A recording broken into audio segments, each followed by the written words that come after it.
Hello everyone, welcome to my channel. आज हम लोग पढ़ने वाले हैं चैप्टर नंबर 5 जियोग्राफी का, जिसका नाम है major domains of the earth. Okay, तो देखो हम लोग ने पिछले वाले चैप्टर में क्या पढ़े थे। फर्स्ट वाले चैप्टर में हमने पढ़े थे कि अर्थ एक ऐसा प्लैनेट है जिसमें लाइफ जो है हम लोग रह पाते हैं, मतलब हम सर्वाइव कर पाते हैं एज ए ह्यूमन बींग। क्यों? क्योंकि देखो हमारे यहाँ पे लैंड मिल जाएगा जहाँ पे हम लोग खड़े हो सकते हैं। ओके, जहाँ पे हम लोग एग्रीकल्चर कर सकते हैं, जहाँ पे हम अपना घर बना सकते हैं, जहाँ पे हम लोग हर चीज़ कर सकते हैं। लैंड की हमें बहुत ज़्यादा ज़रूरत है, बिना लैंड के हम कुछ भी नहीं है। साथ में हमें पानी की भी ज़रूरत होती है, बिना पानी के हम पानी पीते हैं। पानी से हम बहुत कुछ जो होते हैं, पेड़ वगैरह के लिए भी पानी की ज़रूरत होती है, और सब चीज़ के लिए पानी की ही ज़रूरत होती है। बिना पानी के हम सस्टेन नहीं कर सकते। सेकंड, हमें सांस लेने के लिए मोस्ट इम्पॉर्टेंटली अगर हम लोग को ज़िंदा रहना है तो हमें एयर चाहिए, जो ऑक्सीजन जो एयर में होता है, तो उससे हम लोग मतलब रह पाते हैं। ओके, हम लोग सस्टेन कर पाते हैं। तो ये जो 3 एलिमेंट्स थे, लैंड, वाटर और एयर, ये अर्थ में ही प्रेजेंट है, और बिना इसके हम लोग कहीं पे भी नहीं रह पाएंगे। ओके, हम मर जाएंगे अगर ये सब नहीं रहेगा, तो हम सर्वाइव ही नहीं कर पाएंगे। तो अर्थ एक ऐसा कॉम्प्लेक्स जोन है जो ये 3 चीज़ों से बना हुआ है। और ये जो लैंड, वाटर और ये जो एयर है ना, ये एक दूसरे से मिलते हैं, ओवरलैप भी करते हैं और कभी कभी इंटरेक्ट भी करते हैं। जो सॉलिड प्रपोर्शन होता है जिसमें हम लोग रहते हैं, जो सरफेस रहता है जिसमें हम खड़े हो सकते हैं, उसको हम लोग लिथोस्फियर बोलते हैं। लिथोस को ग्रीक लैंग्वेज में उसका मतलब स्टोन होता है। और जो गैस होता है, जो गैसियस स्टेट होती है, जैसे कि हम एयर ले रहे हैं, तो ये सब मतलब हम ऑक्सीजन ले रहे हैं, कार्बन डाइऑक्साइड जो पेड़ ले रहा है, तो वो सब जो चीज़ें हैं ना, वो ये जो है एटमॉस्फेयर का पार्ट होती है। ओके, एटमॉस मतलब वेपर होता है, तो एटमॉस्फेयर, तो एयर की भी ज़रूरत होती है हमें। लैंड मतलब लिथोस्फियर, एयर मतलब एटमॉस्फेयर, और पानी मतलब हाइड्रोस्फियर। तो पानी वाला जितना भी एरिया है, जैसे कि पूरा अर्थ का तो इतना पूरा आधे से ज़्यादा एरिया जो है पूरा पानी से कवर है, तो उस एरिया को हम लोग हाइड्रो। और जब हम लोग हाइड्रोस्फीयर की बात करते हैं तो हाइड्रोस्फीयर में सिर्फ वाटर नहीं आ जाता, इसमें आइस आ जाते हैं, पूरे ग्लेशियर वगैरह, वाटर वेपर आ जाता है, तो ये सारी चीज़ें आ जाती है। हाइड्रोस्फीयर में सिर्फ पानी ही नहीं आता, और लिथोस्फीयर में सिर्फ लैंड नहीं आता जिसमें माउंटेन एरिया भी कवर हो, जिसमें एटमॉस्फेयर में सारे जो नाइट्रोजन, ऑक्सीजन, कार्बन डाइऑक्साइड, ये सारे जो अदर्स गैसेज हैं, ये सारे का मिक्सचर मिलाकर हम लोग बोलते हैं कि एटमॉस्फेयर है। ओके, और जब ये तीनों मिल जाते हैं तब हम जिस एरिया में हम लोग रह रहे हैं, हम देखो जैसे कि हम लोग यहाँ पे रह रहे हैं, कोई रिवर बैंक के पास रह रहे हैं, तो वहाँ पे उसके पास पानी भी है, लैंड भी है, और एयर तो हर जगह है। तो उस एरिया को हम लोग बायोस्फीयर बोलेंगे, जहाँ पे ये सारी चीज़ें जो है एक साथ आकर मिलती हैं और हमें जो है मिलती है, तो हम लोग इसको बायोस्फीयर बोलते हैं। अब हम लोग इसका फर्स्ट पार्ट देख लेते हैं। 3 मतलब हमारी लाइफ के लिए 3 कंपोनेंट एक बहुत ज़्यादा इंपॉर्टेंट है। एक लिथोस्फीयर, तो फर्स्ट हम लोग लिथोस्फीयर के बारे में पढ़ते हैं।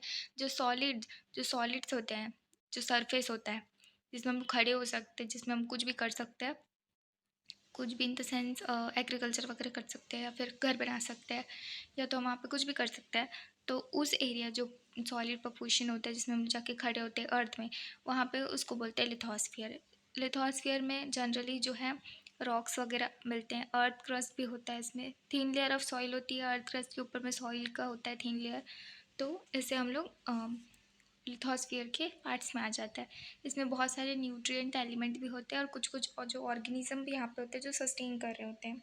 अर्थ में जो ये लिथोस्फियर का डिवीज़न मेनली 2 टाइप का है, एक कॉन्टिनेंट का है और एशियन बेसिन का है। ओशियन बेसिन मतलब कॉन्टिनेंट तो आप लोग जानते ही हो, तो जो बहुत बड़ा लैंड मास होता है। हमारे अर्थ में 7 कॉन्टिनेंट्स है। ओके, और जो वाटर बॉडीज़ होती है, जैसे कि जो लैंड है, लैंड से ऐसे जाता हुआ, जैसे आप लोग सी वगैरह में गए होंगे तो वहाँ पे देखे होंगे ऐसे रेती जाते फिर वहाँ पे हम लोग को बहुत बड़ा ओशन मिल जाता है। तो वहाँ पे लैंड और पानी का जो मतलब जो मिल रहा है, वो लोग ओवरलैप कर रहे हैं, तो उसको हम लोग क्या बोलते हैं, उसको हम लोग ओशन बेसिन बोलते हैं। ओके, और सारे के सारे जो ओशंस है वर्ल्ड में, वो एक दूसरे से कनेक्टेड नहीं है। आप देखेंगे, मैं आपको एक कभी दिखाने वाली हूँ मैप, उसमें आप देखेंगे कि अब सारे के सारे जो है कॉन्टिनेंट वो एक दूसरे से कनेक्टेड नहीं है, मतलब कुछ कुछ है पर सबके सब नहीं है। ओके, तो यहाँ पे मेन चीज़ जो जानने वाली ये है कि जो सी लेवल है, जैसे कि आप लोग स्टेशंस में देखे होंगे बोर्ड पर, जो भी जिस भी जगह का स्टॉप आता होगा वहाँ पे लिखा रहता होगा कि अबव सी लेवल, ऐसा कुछ मीटर पे लिखा रहता होगा। तो वहाँ का जो सी लेवल है ना अर्थ का, वो सब जगह पे सेम है। अर्थ है जो, अर्थ का जो लैंड है ना वो ऊपर नीचे रहता है, जो अर्थ का जो सी लेवल जो होता है, सी लेवल वहाँ से हम लोग ज़ीरो लेते हैं, और जितना अर्थ का ज़मीन जो लिथोस्फियर है वो उठा रहता है उससे हम लोग मेज़र करते हैं। तो ये देखो, ये वाले मैप में आप लोग देख सकते हो कि कैसे जो है जो अफ्रीका और साउथ अमेरिका जो वो एक दूसरे से बिल्कुल अलग है, ऑस्ट्रेलिया तो पूरा ही अलग है। तो ये जो कॉन्टिनेंट्स है ना वो एक दूसरे से हद तक में मिले हुए नहीं हैं, ये सारे के सारे ओशन से मिले हुए हैं पर एक दूसरे से पूरी तरह से कनेक्टेड नहीं है। और सबसे जो हाईएस्ट जो माउंटेन होता है, जो पिक होती है, पिक मतलब सबसे ऊंची चोटी, मतलब चोटी इन द सेंस जो एक ट्रायंगल आप बनाते हो माउंटेन में, तो वो जहाँ पे जाके पॉइंट करती है इसके ऊपर में, तो उसको हम लोग पिक बोलते हैं। ओके, तो माउंट एवरेस्ट जो है, जो सबसे ऊंचा माउंटेन है, उसका जो हाइट है ना वो 8848 मीटर्स का है सी लेवल से। ओके, सी लेवल मतलब एक पानी, मतलब एक पानी का लेवल ले लो जो उसको ऊपर, उसको ज़ीरो मानते हैं, उसके ऊपर से उसको नापा गया तो वो इतना आया। लेकिन आप क्या जानते हैं, अब तो हम लोग उतना ऊपर, क्योंकि वो एयर में हम जाकर उसे मतलब ऐसे कैलकुलेट कर पा रहे हैं, लेकिन अब जो है ना नीचे इससे भी गहरा, मतलब अगर आप वो माउंट एवरेस्ट को उल्टा कर दो और उसको पानी में डाल दो तो उससे भी ज़्यादा जो गहरा जो वहाँ पे जाएगा वो मैरियाना ट्रेंच है, जो कि स्पेसिफिक ओशन पे है। तो आप सोच सकते हैं कि कितना जो डेप्थ है सी का वो इतना ज़्यादा है कि वो एक माउंट एवरेस्ट को अगर अंदर डाल भी ले तो भी उसमें बहुत ज़्यादा जगह बचती है, इतना ज़्यादा बचती है कि मरियाना ट्रेंच से देख सकते हैं। अगर मरियाना ट्रेंच अगर अगर वो एक डेप्थ नहीं होता ग्रेटेस्ट, तो अगर आप उसे खड़ा करते तो वो माउंट एवरेस्ट से भी ऊंचा रह जाता। तो बस देख सकते हो कि कितना ज़्यादा जो है डेप्थ में है, मतलब सी कितना ज़्यादा गहरा होता है। अब हम लोग नेक्स्ट टॉपिक पढ़ने वाले हैं जिसका नाम है कॉन्टिनेंट। हमारे जो अर्थ में 7 मेजर कॉन्टिनेंट्स हैं जो कि डिफरेंट डिफरेंट बॉडी से, मतलब वाटर बॉडी से सेपरेट होते हैं। जैसे कि 7 जो कॉन्टिनेंट में, ये देखो ये पूरा तो है ब्लू ब्लू, तो ये तो सी हो गया। ओके, अब आप लोग देख सकते हो कि ये सारे के सारे एक दूसरे से कनेक्टेड नहीं है, मैंने आपको पहले बताया था। तो ये जो एशिया, अफ्रीका, यूरोप, ऑस्ट्रेलिया और साउथ अमेरिका, नॉर्थ अमेरिका है, ये जो है सारे के सारे जो है इसको कॉन्टिनेंट्स बोलते हैं। ओके, तो हम लोग एशिया के पार्ट है। तो Asia, Australia, Africa, Europe, south and north America, ये सारे के सारे कॉन्टिनेंट है। इसके बारे में हम लोग कॉन्टिनेंट वाले ये बहुत ज़्यादा लार्ज बॉडीज़ होती हैं। ओके, ये पूरी स्पेसिफिकली हम लोग को सैटेलाइट से दिखती है, अगर हम लोग अर्थ से ऊपर चले जाएंगे तो हमको ये अलग अलग दिखेंगी। तो हमारे यहाँ पे 7 कॉन्टिनेंट्स हैं, और इन 7 कॉन्टिनेंट्स का नाम है Asia, Europe, Africa, north America, south America, Australia and Antarctica. Okay, आपको मैंने अभी मैप दिखाया था, वहाँ पे आप देख सकते हैं कि ज़्यादा सो, जैसे कि मैंने आपको पहले वाले चैप्टर में बताया था कि एक जो हम लोग इक्वेटर ले लेते हैं तो उससे ऊपर में नॉर्दर्न हेमिस्फीयर होता है और नीचे में सदर्न हेमिस्फीयर होता है। लेकिन हम देखेंगे कि जो वो मतलब जो पार्ट है जिसमें हम लोग रह रहे हैं, जो कॉन्टिनेंट है वो ज़्यादा से ज़्यादा नॉर्दर्न हेमिस्फीयर में है। जैसे कि आप लोग देख सकते हैं ये वाला जो है, ये जो है इक्वेटर है, क्योंकि ये 0 डिग्री पे है। 0 डिग्री मतलब इक्वेटर। ओके, उसके ऊपर देखिए कितने सारे जो है, मोस्ट पूरा एशिया, यूरोप और जो नदन जो नॉर्थ अमेरिका है वो तो पूरा का पूरा जो है नदन हेमिस्फीयर में है, और कुछ पार्ट ऑफ अफ्रीका और कुछ पार्ट ऑफ साउथ अमेरिका, ये सारे के सारे भी नॉर्दर्न हेमिस्फीयर में हैं। बस साउथ अमेरिका, अफ्रीका का कुछ पार्ट और ऑस्ट्रेलिया पूरा का पूरा और एंटार्क्टिका, ये जो है पूरे के पूरे सदर्न हेमिस्फीयर में है। तो आप लोग देख सकते हो कि कॉन्टिनेंट, आधा से ज़्यादा कॉन्टिनेंट जो है वो कहाँ पे है, नॉर्दर्न हेमिस्फीयर में है। इसमें से जो एशिया है वो मतलब वर्ल्ड का सबसे लार्जेस्ट कॉन्टिनेंट है।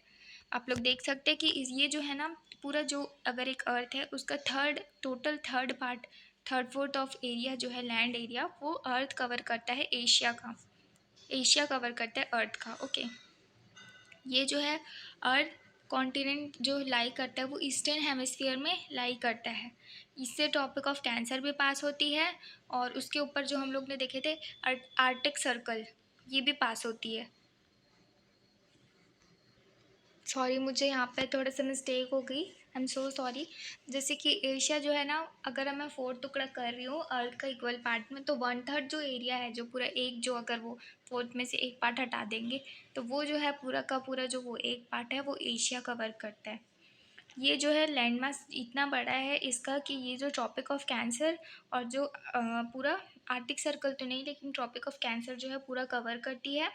और तो और एशिया जो है एशिया जो जो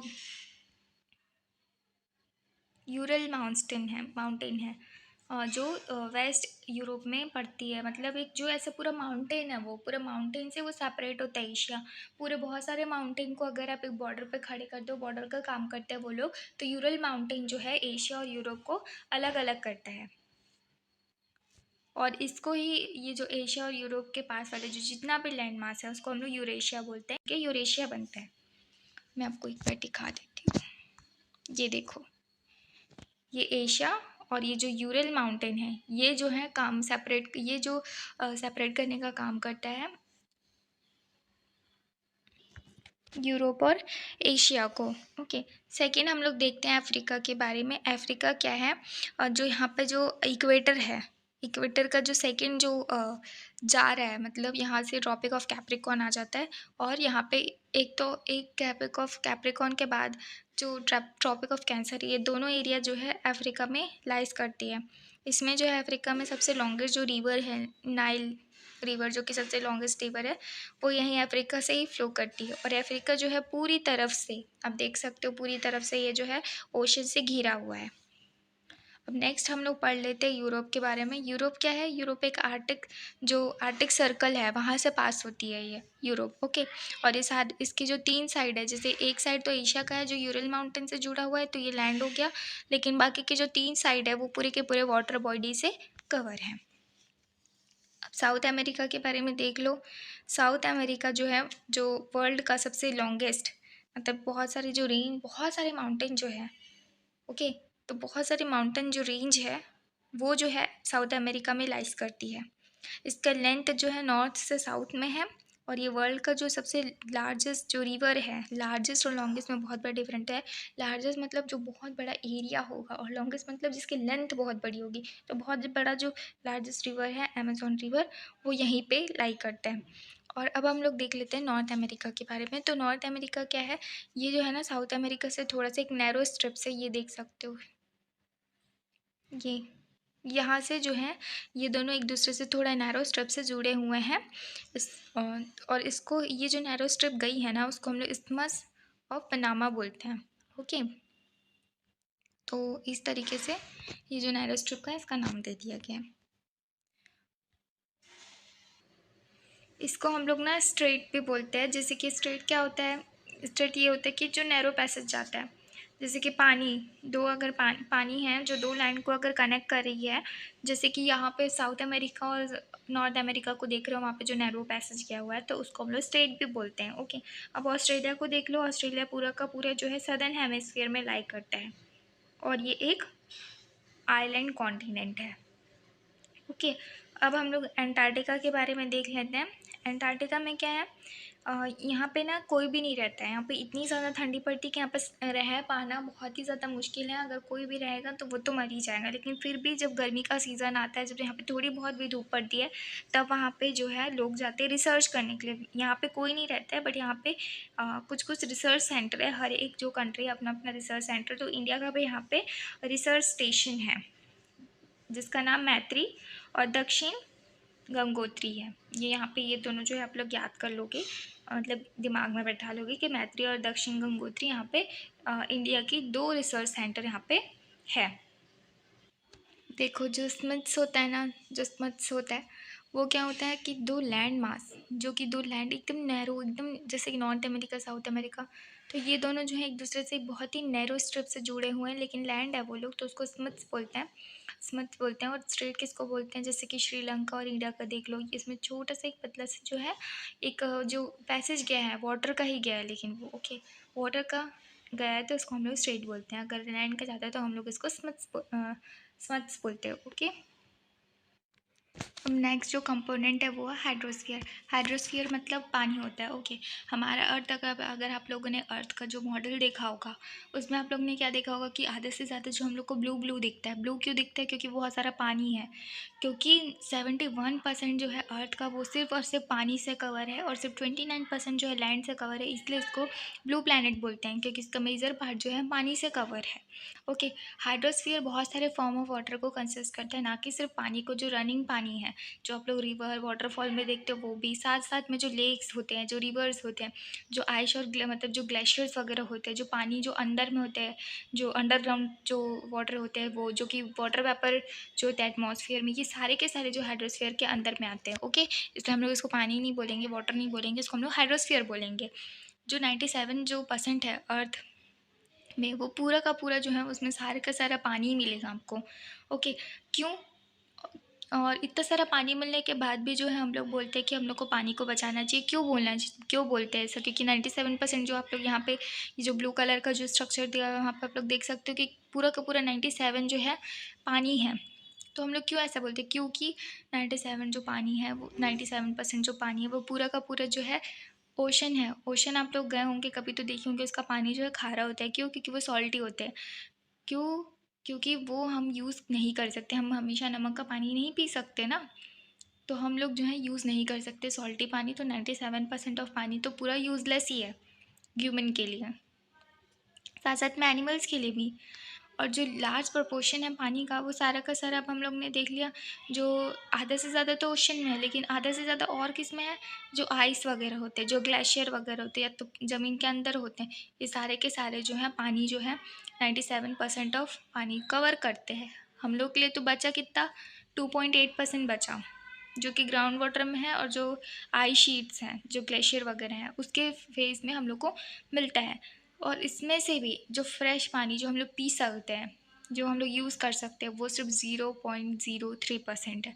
अब आप देख सकते हो कि 97 से 0.03% कितना कम है, और सिर्फ इतना ही पानी हमारे लिए रह गया जो हम लोग ह्यूमन लोग यूज़ कर सकते हैं। हमारे प्लैनेट को ब्लू प्लैनेट भी कहा जाता है, लेकिन फिर भी हम लोग इतना जो शॉर्टेज ऑफ वाटर फेस करते हैं। क्यों फेस करते हैं? क्योंकि हमारे लिए जो यूज़फुल पानी, सारे का सारा तो यूज़लेस पानी, लेकिन जो यूज़फुल पानी है वही सबसे ज़्यादा कम है। इसका परसेंट इतना कम है कि हम लोग को पानी बचाने से ही हमारा जो है आगे उद्धार हो पाएगा, नहीं तो हमारा कुछ भी नहीं हो सकता। नेक्स्ट जो हम लोग को टॉपिक दिया है वो ओशन के बारे में दिया है।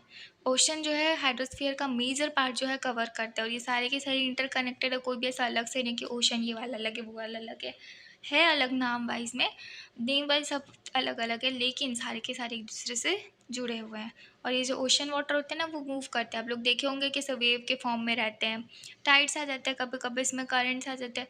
तो ये सारे के सारे जो है मूविंग है, ये एक जगह पे स्थिर नहीं रहते। जैसे लेक का पानी होती है, जो लेक का पानी होता है वो तो एक जगह पे रहता है, लेकिन बाकी जो है एक जगह पे नहीं रहता। ये सारे के सारे मूव करते हैं, जो ओशन वाले होते हैं। जैसे रिवर एक जगह पे नहीं रहती, वो मूव करती है, उसका पानी आप लोग देखे होंगे वो मूव करता है। तो वैसे ही जो हमारे जो अर्थ में 5 मेजर ओशन हम लोग ने डिवाइड करके रखे, जिसका फर्स्ट नाम है पैसिफिक ओशन। ये जो है सबसे बड़ा ओशन है। सेकेंड जो है अटलांटिक ओशन है। थर्ड है इंडियन ओशन। फोर्थ है सदर्न ओशन। और फिफ्थ है आर्टिक ओशन। ये जो है ये ऑर्डर है, जिस जिस साइज़ में है ये लोग उसी साइज़ में यहाँ पे लिखा हुआ है। जैसे स्पेसिफिक ओशन सबसे बड़ा है, तो स्पेसिफिक ओशन का नाम पहले दिया है। सेकंड नंबर पे अटलांटिक ओशन, थर्ड नंबर पे इंडियन ओशन है, फोर्थ नंबर पे सदर्न और ओशन है, और फिफ्थ नंबर पे आर्टिक ओशन है। तो स्पेसिफिक ओशन जो वर्ल्ड का सबसे लार्जेस्ट ओशन है, पूरे ओशन में सबसे ज़्यादा यही है। और इसका जो 1/3 पूरा जो अर्थ है वो कवर करता है, सिर्फ और सिर्फ स्पेसिफिक ओशन। जो मारियाना ट्रेंच है, वो जो डीपेस्ट वाला मैंने बताई थी, जो जो माउंट एवरेस्ट से भी ज़्यादा बड़ा है, अगर हम लोग उसको सीधा कर देंगे तो वो जो है वो भी स्पेसिफिक ओशन में ही मिलता है। स्पेसिफिक ओशन सर्कुलर शेप में है, जो कि Asia, Australia, northern and southern America के पूरा घेरा हुआ है उसको। मैं आप लोग के लिए तो बचा कितना? 2.8% बचा, जो कि ग्राउंड वाटर में है, और जो आइस शीट्स हैं, जो ग्लेशियर वगैरह हैं, उसके फेस में हम लोग को मिलता है। और इसमें से भी जो फ्रेश पानी जो हम लोग पी सकते हैं, जो हम लोग यूज़ कर सकते हैं, वो सिर्फ 0.03% है। अब आप देख सकते हो कि 97 से 0.03% कितना कम है, और सिर्फ इतना ही पानी हमारे लिए रह गया जो हम लोग ह्यूमन लोग यूज़ कर सकते हैं। हमारे प्लैनेट को ब्लू प्लैनेट भी कहा जाता है, लेकिन फिर भी हम लोग इतना जो शॉर्टेज ऑफ वाटर फेस करते हैं। क्यों फेस करते हैं? क्योंकि हमारे लिए जो यूज़फुल पानी, सारे का सारा तो यूज़लेस पानी, लेकिन जो यूज़फुल पानी है वही सबसे ज़्यादा कम है। इसका परसेंट इतना कम है कि हम लोग को पानी बचाने से ही हमारा जो है आगे उद्धार हो पाएगा, नहीं तो हमारा कुछ भी नहीं हो सकता। नेक्स्ट जो हम लोग को टॉपिक दिया है वो ओशन के बारे में दिया है। ओशन जो है हाइड्रोस्फीयर का मेजर पार्ट जो है कवर करता है, और ये सारे के सारे इंटरकनेक्टेड है। कोई भी ऐसा अलग से नहीं कि ओशन ये वाला अलग है वो वाला अलग है अलग नाम वाइज में, नेम वाइज सब अलग अलग है, लेकिन सारे के सारे एक दूसरे से जुड़े हुए हैं। और ये जो ओशन वाटर होते हैं ना वो मूव करते हैं। आप लोग देखे होंगे कि सब वेव के फॉर्म में रहते हैं, टाइड्स आ जाते हैं, कभी कभी इसमें करंट्स आ जाते हैं। तो ये सारे के सारे जो है मूविंग है, ये एक जगह पे स्थिर नहीं रहते। जैसे लेक का पानी होती है, जो लेक का पानी होता है वो तो एक जगह पे रहता है, लेकिन बाकी जो है एक जगह पे नहीं रहता। ये सारे के सारे मूव करते हैं जो ओशन वाले होते हैं। जैसे रिवर एक जगह पे नहीं रहती, वो मूव करती है, उसका पानी आप लोग देखे होंगे वो मूव करता है। तो वैसे ही जो हमारे जो अर्थ में 5 मेजर ओशन हम लोग ने डिवाइड करके रखे, जिसका फर्स्ट नाम है पैसिफिक ओशन, ये जो है सबसे बड़ा ओशन है। सेकेंड जो है अटलांटिक ओशन है, थर्ड है इंडियन ओशन, फोर्थ है सदर्न ओशन, और फिफ्थ है आर्टिक ओशन। ये जो है ये ऑर्डर है, जिस जिस साइज़ में है ये लोग उसी साइज़ में यहाँ पे लिखा हुआ है। जैसे स्पेसिफिक ओशन सबसे बड़ा है तो स्पेसिफिक ओशन का नाम पहले दिया है। सेकंड नंबर पे अटलांटिक ओशन, थर्ड नंबर पे इंडियन ओशन है, फोर्थ नंबर पे सदर्न और ओशन है, और फिफ्थ नंबर पे आर्टिक ओशन है। स्पेसिफिक ओशन जो वर्ल्ड का सबसे लार्जेस्ट ओशन है, पूरे ओशन में सबसे ज़्यादा यही है, और इसका जो 1/3 पूरा जो अर्थ है वो कवर करता है, सिर्फ और सिर्फ स्पेसिफिक ओशन। जो मारियाना ट्रेंच है, वो जो डीपेस्ट वाला मैंने बताई थी, जो माउंट एवरेस्ट से भी ज़्यादा बड़ा है, अगर हम लोग उसको सीधा कर देंगे तो वो जो है वो भी स्पेसिफिक ओशन में ही मिलता है। स्पेसिफिक ओशन सर्कुलर शेप में है, जो कि Asia, Australia, northern and southern America के पूरा घेरा हुआ है उसको। मैं आपको मैप में दिखा देती हूँ, शायद अच्छे से समझ आएगा स्पेसिफिक ओशन के बारे में। ये देखो, ये जो पूरा एरिया देख रहे हो ना, ये सारा का सारा क्या है? स्पेसिफिक ओशन है। ये अटलांटिक ओशन है जो कि सेकंड नंबर पे आता है साइज वाइज, थर्ड नंबर पे इंडियन ओशन आता है, और फोर्थ नंबर पे सदर्न ओशन आता है, और ये जो है आर्टिक आर्टिक ओशन इतना ही है। तो देख रहे हो आप लोग कि स्पेसिफिक ओशन कितना बड़ा है, जो कि पूरा एरिया जो नदर्न सदर्न अमेरिका को पूरा कवर करता है। और अगर ये जो है ये ऐसे फोल्ड होगा ना, ये जो हम लोग को ऐसे दिख रहा है फ्लैट, लेकिन अगर हम लोग इसको राउंड कर देंगे तो वो उधर से आएगा, तो ये एशिया को भी कवर करेगा। ओके, अगर आप एक बॉल को फाड़ेंगे, फाड़ने के बाद उसका 2 टुकड़ा करेंगे और उसको चिपटा कर देंगे, उसके बाद तो वो हम लोग को फ्लैट दिखेगा। लेकिन अगर आप फिर से उसको सर्कल बनाओगे तो ये जो नॉर्थ अमेरिका और एशिया एक दूसरे से कनेक्ट मिलेंगे। तो यही है जो है specific ocean, northern southern America और एशिया, यूरोप, एशिया और ऑस्ट्रेलिया का कुछ पार्ट जो है कवर करता है।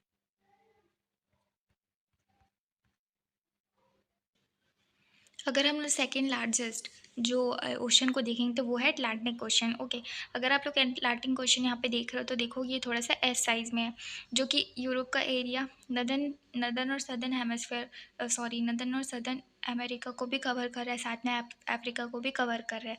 तो ये जो है क्या है, ये एस शेप का है। आप लोग देख रहे हो ये थोड़ा थोड़ा एस शेप में दिख रहा है। और तो और इसके साथ ये जो है पूरा का पूरा मतलब हाईली इंटेंडेड है। ओके, इसका जो मतलब है हाईली इंटेंडेड का मतलब जैसे कि बहुत सारा जो एरिया होता है, जैसे कि ये वाले कुछ एरिया देख लो, ये जो एरिया है यूरोप का ही देख लो, ये एरिया, ये सारे के सारे जो है इस टाइप के नहीं है। जैसे ये देख रहे हो ये पूरा एकदम रफ़, और ये रफ़ थोड़ा दिख रहा है, लेकिन ये जो है स्मूथ लाइन दिख रही है। तो वैसे ही वहाँ का जो लैंड है वो थोड़ा इस टाइप का है, जिससे क्या है हार्बर्स या जो पोर्ट्स होते हैं, जैसे कि जो हम लोग बना नहीं देते हैं हार्बर, मतलब जहाँ पे आके सारी शिप्स रुकती है, तो वहाँ पे ये सारे शिप्स जो है बहुत अच्छे से रुक पाती है। अब ये स्लैंटेड है तो यहाँ पे क्या पड़े, अगर ये पूरा ऐसे प्लेन है तो यहाँ पे हम लोग को बनाना पड़ेगा, लेकिन ये ऑलरेडी यहाँ पे बन जाता है, क्योंकि इस टाइप का एरिया में जो है शिप अच्छे से अंदर जा पाती है और अच्छे से बाहर निकल पाती है। तो इसलिए जो है अटलांटिक ओशन का जो एरिया है उसको अब ईजीएस्ट जो है हार्बर एरिया भी बोला जाता है, क्योंकि ये जो है बिज़नेस करने के लिए बहुत ही अच्छा है ये वाला जो एरिया है, क्योंकि यहाँ पे ऑटोमेटिक जो नेचुरली जो चीज़ें हैं हार्बर्स वो यहाँ पे बन जाती है, जिससे क्या है बिज़नेस करना और भी ज़्यादा ईजी हो जाता है। हम लोग को यहाँ पे हार्बर बनाने की ज़रूरत नहीं पड़ती है। अब आप लोगों ने एक चीज़ नोटिस किया होगा कि ये सारे के सारे जो ओशन है वो किसी भी कंट्री के ऊपर नहीं है, कंट्री के नाम के ऊपर, लेकिन सिर्फ इंडियन ओशन ही है जो इंडिया के ऊपर, इंडिया की जो कंट्री है उसके ऊपर नाम है, तो हम लोग को ये प्राउड करना चाहिए। तो देखो क्यों ऐसा कि बाकी लोग की जो कंट्री के नाम के ऊपर ओशन का नाम नहीं है, लेकिन इंडियन ओशन का कंट्री इंडिया के ऊपर नाम है, इंडिया के ऊपर गया है, तो इसका नाम जो है इंडिया के थ्रू रखा गया है। क्यों? क्योंकि देखो इसकी शेप की वजह से, इसका वी शेप जो आप लोग को दिख रहा है साउथ तरफ में, जो कि ट्रॉपिक ऑफ कैंसर मतलब साउथ तरफ में, तो ये एरिया जो है ना, ये इस शेप की वजह से इस ओशन का नाम इंडियन ओशन रखा गया, क्योंकि बाकी जो है वो तो पूरा का पूरा मतलब लाई कर रहा है, जैसे कि पूरा का पूरा जो है सदर्न हेमिस्फीयर और southern Africa, northern Africa, sorry, जो नॉर्थ अमेरिका और साउथ अमेरिका ये भी पूरे लाइक करे, अफ्रीका भी पूरा लाइक करे, ऑस्ट्रेलिया भी पूरा लाइक करे, लेकिन जो है इसका स्पेशल जो शेप है, जो वी शेप है जो इंडिया का, इसीलिए इसका जो नाम है इंडियन ओशन के ऊपर रखा गया, क्योंकि पूरा का पूरा जो है हर एक पार्ट से जो टच कर रहा है, एशिया का पूरा पार्ट से ये जो इंडिया है पूरा सब टच कर रहा है, तो ये जो इस एशिया का नाम इसके स्पेशल शेप की वजह से रखा गया है, जो इंडियन ओशन का नाम है इंडिया के ऊपर इसलिए रखा गया क्योंकि इसका स्पेशल वी शेप है। ओके, सेकंड हम लोग देखने वाले हैं किसके बारे में, सदर्न ओशन के बारे में, जो कि पूरा का पूरा जो सदर्न हेमिस्फीयर में लाई करता है, और तो और ये जो है साउथ अमेरिका, अफ्रीका और ऑस्ट्रेलिया का कुछ पार्ट जो है टच करता है। नेक्स्ट जो हमारा सबसे छोटा जो ओशन आता है वो आर्टिक ओशन आता है, ये स्पेसिफिक ओशन को भी टच करता है, और तो और इसका जो ये सारा का सारा जो आर्टिक ओशन है ये नॉर्थ पोल पर लाई करता है। ये जो आर्टिक ओशन है ना वो स्पेसिफिक ओशन से एक ब्रिंज की तरह में डिवाइड है, जैसे कि ब्रिंज किसको बोलते हैं, जो नैरो पैसेज जो जाता है, ओके, जो स्पेसिफिक ओशन को और जो आर्टिक ओशन को एक साथ में मिलाता है, उस पॉइंट को हम लोग ब्रिंज बोलते हैं। नेक्स्ट टॉपिक जो है हमारा एटमॉस्फेयर है, ओके, थर्ड कंपोनेंट। तो अर्थ जो है पूरा का पूरा एक लेयर ऑफ गैस से पूरा का पूरा सराउंड है, जिसको हम लोग एटमॉस्फेयर बोलते हैं। इसमें सारी की सारी गैस जो है आ जाती है। आप इसको ऐसा मान लो कि एक पतला सा ब्लैंकेट है जो कि पूरा का पूरा जो है प्लैनेट को कवर करके रखा हुआ है। ओके, ये हमारे लिए बहुत इंपॉर्टेंट है। अगर एटमॉस्फेयर नहीं होगा तो हम लोग की बहुत सारी चीज़ें जो है रुक जाएंगी, सांस लेना तो हमारा रुक ही जाएगा, बट बहुत सारी चीज़ में बहुत अदर अदर गैसेज जो है काम आती है, तो ये सारे के सारे नहीं मिलेंगे, तो हम लोग या तो फिर अपने आप को प्रोटेक्ट नहीं कर पाएंगे, और साथ में हम लोग ब्रीथ भी नहीं कर पाएंगे, और जो हार्मफुल रेस आती है, जो यूवी रेस आती है सन की, उससे भी हम लोग को बहुत ज़्यादा प्रॉब्लम होगी। ओके, जो एटमॉस्फेयर है वो हमसे इतना बहुत ज़्यादा बड़ा है, जैसे कि बहुत हाइट पर है, इसका हाइट है 1600 किलोमीटर, ये इतना ऊंचा है हमसे। और जो ये अर्थ है, जो एटमॉस्फेयर है उसमें जो ये अर्थ का जो एटमॉस्फेयर है ये मेनली 5 लेयर पे डिवाइड है, जैसे कि एक लेयर। अब आप लोग सोच रहे होंगे कि ये क्यों इतना 5 लेयर से क्यों डिवाइडेड है, जैसे कि एक लेयर जो है ट्रोपोस्फियर का है, ब्लैंकेट के ऊपर ब्लैंकेट के ऊपर ब्लैंकेट रख दो, 5 लेयर की ब्लैंकेट रख दो, तो उसको हम लोग क्या बोलते हैं, लेयर बोलते हैं। ओके, तो उस टाइप का आप लोग समझ सकते हो कि इस लेयर में डिवाइडेड है। तो इसमें क्या है, एकदम थिन लेयर नहीं है, ओके, लेकिन है thin layer, but thin layer in the sense मतलब एक रोटी के जितना पतला नहीं है, ओके, है ये मोटा बहुत। ये इतना 5 लेयर पे क्यों डिवाइडेड है, क्योंकि हम लोग इसका बहुत अलग अलग जो है कंपोजिशन प्रॉपर्टीज़ देखते हैं, जैसे कि इसका कॉम्पोजिशन अलग हो सकता है, टेम्परेचर अलग होता है, इसकी बहुत सारी अलग अलग प्रॉपर्टी होती है, तो इस हिसाब से जो है ये सारे के सारे जो है डिवाइड किए गए हैं। आप लोग ये पिक्चर देख के समझ सकते हो कि जो जैसे कि पैराशूट वगैरह हो गए, जो हॉट एयर बलून्स हो गए, या एरोप्लेन हो गया, ये सारे के सारे ट्रोपोस्फियर में उड़ते हैं। ओके, जो एटमॉस्फेयर है ना मेनली इसमें सबसे ज़्यादा जो है नाइट्रोजन है और ऑक्सीजन है। ओके, जो कि हमारे जो इन्वामेंट है, जो ड्राई एयर है, उसको क्लीन करने का काम 99% जो है ऑक्सीजन नाइट्रोजन करते हैं। नाइट्रोजन जो है सबसे ज़्यादा है हमारे इस एटमॉस्फेयर में, जिसका परसेंटेज है 78, और ऑक्सीजन 21% है, और बाकी अदर गैस जैसे कार्बन डाइऑक्साइड, आर्गन वगैरह हैं, ये सारे के सारे वॉल्यूम में 1% है। वॉल्यूम मतलब एक इकट्ठा एक गैस का मॉलिक्यूल कर दो तो उसका जितना वॉल्यूम आता है, तो वो 1% वॉल्यूम में है। ओके, मतलब बहुत कम है।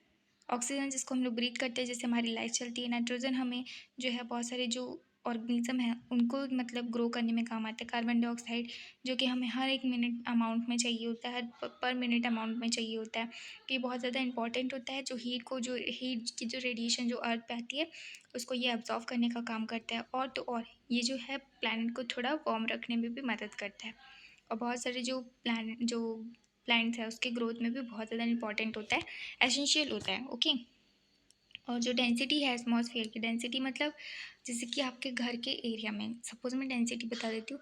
जैसे कि आप एक पर्टिकुलर एक एरिया में रहते हैं, आपका फ्रेंड दूसरे एरिया में रहता है, उसके घर के पास सिर्फ 4-5 घर है और आपके घर के पास पूरे 100 घर हैं। ओके, तो सबसे डेंस किसका एरिया हो गया? आपका एरिया हो गया। तो डेंसिटी उस हिसाब से आप लोग देख सकते हैं। ये जो है डेंसिटी एटमॉस्फेयर के हाइट के साथ में वेरी करती है। ओके, हर एक की डेंसिटी हर एक जगह पे नहीं होती। कभी कभी इसका जो सी लेवल है उससे ये मैक्सिमम, बहुत ज़्यादा मैक्सिमम हमारे इसमें होता है। जैसे जैसे हम ऊपर जाते हैं वैसे वैसे ऑक्सीजन लेवल बहुत ज़्यादा कम होते जाते हैं, डिक्रीज़ करते जाते हैं।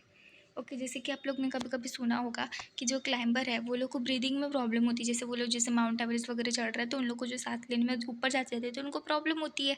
क्यों? क्योंकि वहाँ पे एयर की डेंसिटी वो बहुत ज़्यादा डिक्रीज़ हो गई। अगर एयर ही नहीं रहेगा तो हम लोग सांस कैसे लेंगे? तो वहाँ पे डिक्रीज़ हो जाती है, पूरी ख़त्म नहीं होती लेकिन डिक्रीज़ हो जाती है। इसलिए वो लोग अपने साथ जो है ऑक्सीजन सिलेंडर को लेकर जाते हैं हाई एल्टीट्यूड पे, ताकि वो लोग ब्रीथ कर पाए। हाई एल्टीट्यूड मतलब बड़े बड़े ऊँचे ऊँचे जगह पे जहाँ पे वो लोग चढ़ते हैं।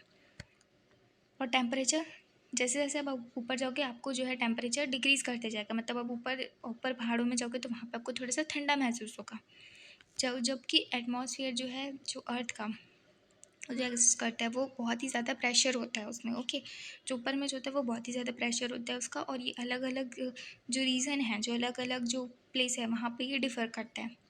किसी को बहुत ज़्यादा हाई प्रेशर एक्सपीरियंस करने में आता है, किसी को बहुत ज़्यादा लो प्रेशर एक्सपीरियंस करने में आता है। जैसे कि जो एयर है हमेशा मूव करती है हाई से लो प्रेशर की तरफ में। ओके, इसको हम मूविंग एयर को हम लोग विंड भी बोलते हैं। कि आगे आप लोग और पढ़ोगे कि विंड क्या होता है, कहाँ से आती है, तो ये सब आप लोग आगे पढ़ोगे। लेकिन एयर जो है हमेशा हाई टू लो प्रेशर में मूव करते हैं। ओके, नेक्स्ट जो हमारा टॉपिक है उसको हम लोग बायोस्फीयर बोलते हैं, डोमेन ऑफ लाइफ। मतलब ये तीनों मिलेंगे तभी तो हम लोग रह पाएंगे ना। हमको वाटर की भी ज़रूरत है, लैंड की भी ज़रूरत है, एयर की भी ज़रूरत है।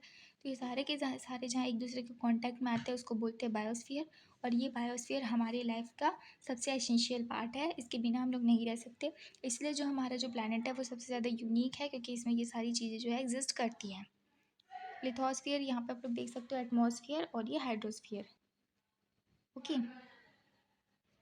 अब आप लोग देखोगे कि बायोस्फीयर में हर एक लोग जो है एक दूसरे से डिपेंडेंट होते हैं। कैसे इंटरडिपेंडेंट होते हैं? कैसे? क्योंकि देखो, जो छोटा से छोटा जो माइक्रो, जैसे बैक्टीरिया वगैरह हो गया, ओके, जैसे माइक्रोबीज वगैरह हो गए, या फिर बड़े से बड़ा हाथी वगैरह हो गया, तो ये सारे के सारे जो है एक दूसरे से लिंक्ड है।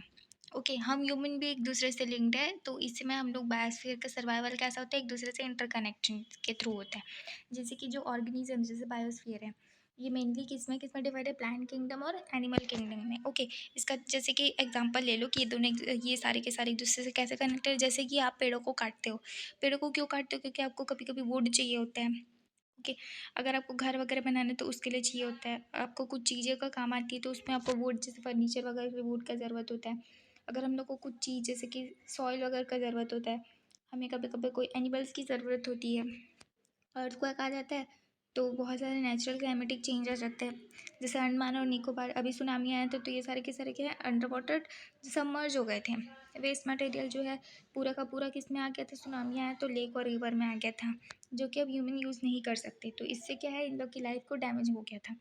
अब जैसे कि जो इंडस्ट्रीज़ वगैरह है, इंडस्ट्रीज़ का जो पूरा जो एकदम हार्मफुल गैसेस है वो निकलता है, वो पूरे जाके एटमॉस्फेयर में घुलना मिलता है। और ये सारे कुछ कुछ जो इतना सारा एयर है, इतना सारा जो चीज़ है वो उसको थोड़ा सा क्लीन करते हैं, हम तक नहीं पहुंचने देते। इससे क्या है, CO2, जैसे कि अब जैसे मान लो एक थर्मल पावर प्लांट है। ओके, थर्मल पावर प्लांट, उसमें क्या है, व्हीकल वगैरह जो बनने का वहाँ पे शायद काम होता होगा। तो वो जो क्या करता है, पूरा एयर को पॉल्यूट कर देता है। जो कार्बन डाइऑक्साइड है तब वो ये बहुत ज़्यादा एसेंशियल रोल प्ले करता है, क्योंकि ये जो है अपना कार्बन डाइऑक्साइड जो है वहाँ पे पूरे जो एटमॉस्फेयर में इंक्रीज़ कर देता है। ओके, अपना जो टेम्परेचर है वो इंक्रीज़ कर देता है। और इससे फिर क्या है ना, ग्लोबल वार्मिंग आ जाती है। ग्लोबल वार्मिंग आने से क्या होता है, जैसे कि मान लो कोई पॉल्यूटेड एयर है जिससे कार्बन डाइऑक्साइड बहुत ज़्यादा रिलीज़ हो रही है। इससे रिलीज़ होने पर टेम्परेचर में बहुत ज़्यादा इंक्रीज़ हो जाता है। इंक्रीज़ हो जाता है तो क्या होता है, जो बड़े बड़े जो पहाड़ हैं, जो बर्फ़ वाले, वो लोग पिघलना चालू करते हैं, जिससे जो सी लेवल बहुत ज़्यादा बढ़ जाती है, फिर सुनामी वगैरह आने का काम करते हैं। तो देख रहे हो आप लोग कितना एक दूसरे से ये लोग कनेक्टेड है। एक इंडस्ट्री के जैसे इंडस्ट्री में बहुत ज़्यादा अगर कार्बन डाइऑक्साइड छोड़ेगा तो वहाँ से टेम्परेचर इंक्रीज़ होगा कार्बन डाइऑक्साइड से, तो वहाँ से वो लोग निकल कर पूरा जो ग्लेशियर वगैरह को पिघलाएंगे और फिर सी लेवल बढ़ेगा और फिर जो है नेचुरल डिज़ास्टर आना चालू हो जाएंगे। तो ये सारे के सारे मैंने आपको बताए कि कुछ कुछ एग्जाम्पल में कि कैसे ये लोग सब के सब एक दूसरे से इंटरकनेक्टेड है। ओके, हम यहाँ पे इंडिविजुअल एक दूसरे के साथ इंटरडिपेंडेंस में ही हैं, हम लोग खुद इंडिविजुअली कुछ नहीं कर सकते, हम सब के सब एक दूसरे से कनेक्टेड हैं। ओके, तो यहाँ पे ये वाला जो चैप्टर है वो एंड होता है। आई होप आपको ये वाला चैप्टर समझ में आया होगा। अगर आपको कोई भी मुझसे इम्प्रूवमेंट चाहिए तो आप लोग मुझे कमेंट कर सकते हैं। Thank you.